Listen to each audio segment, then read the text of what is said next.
Well, hello again everyone. I've had quite a few questions about what's going on with the Triumph Street Triple and wanting an update. So I thought I'd do a general video updating everyone on the situation motorcycle wise.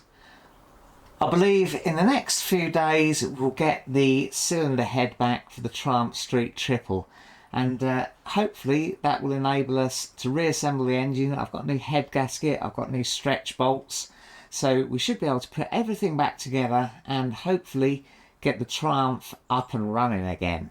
Now of course the Triumph Street Triple was the second big bike I bought after I got my full motorcycle licence. The first was the Suzuki Intruder here from 1987. Now I bought that really with the intention of it being more of a hobby motorcycle, one to just sort of use on nice days in the summer and keep lovely and gradually work on it and make it more and more presentable and perfect. And the Triumph Street Triple was really supposed to be my day-to-day, all-weather commuting, really main form of transport daily motorcycle. Now unfortunately it's not really worked out like that. I think I've probably been to work more days on the Suzuki than I have on the Triumph, and the Triumph has spent a fair amount of the sort of year and a half odd that I've had it off the road, and we've had really quite a list of little problems with it. You might remember I had that complete electrical failure where the bike just completely stopped. Everything was dead as a doornail, couldn't coax even the slightest sign of life out of it. Fortunately that happened not far from work and I was able to wheel the bike back into work. Now that resulted in a series of sort of fault finding exercises.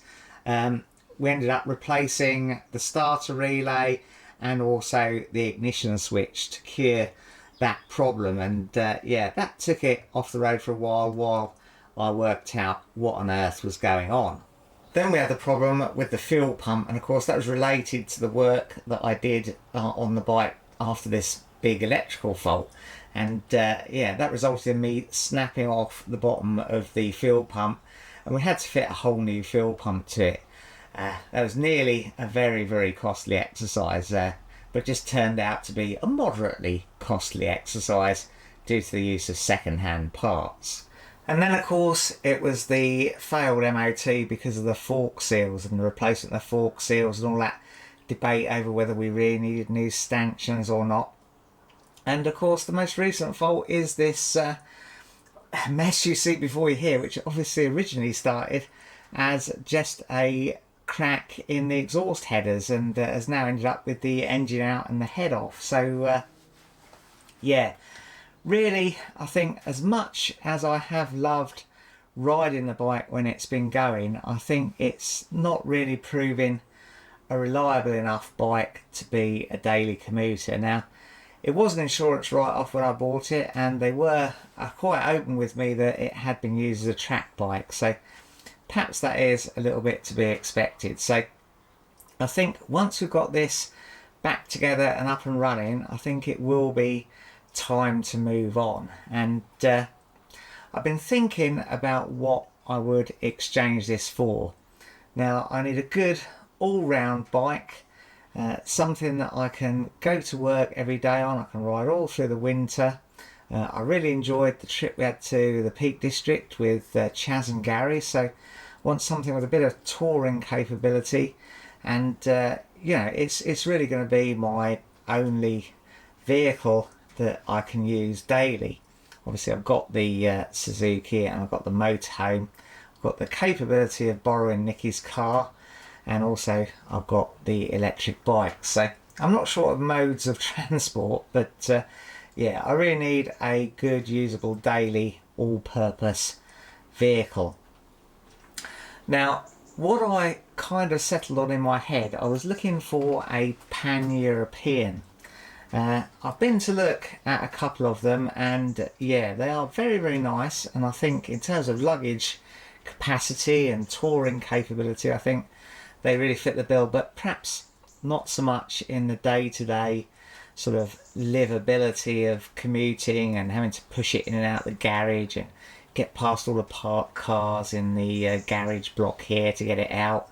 I think I find myself shuffling cars backwards and forwards just to get my bike out the garage. So I've been looking at other things, and I've been quite taken with this.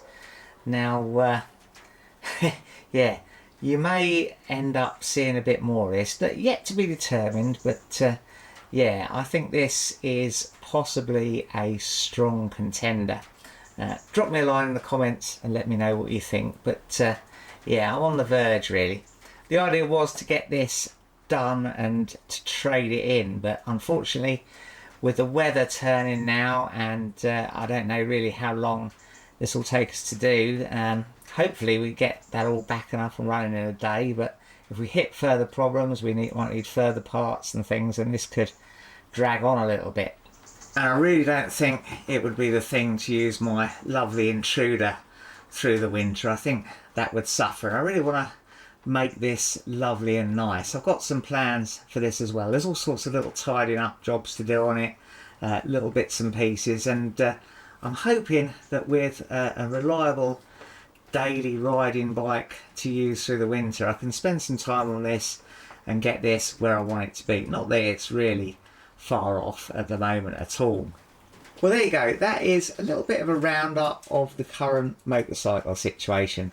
Let me know in the comments what you think of my plans.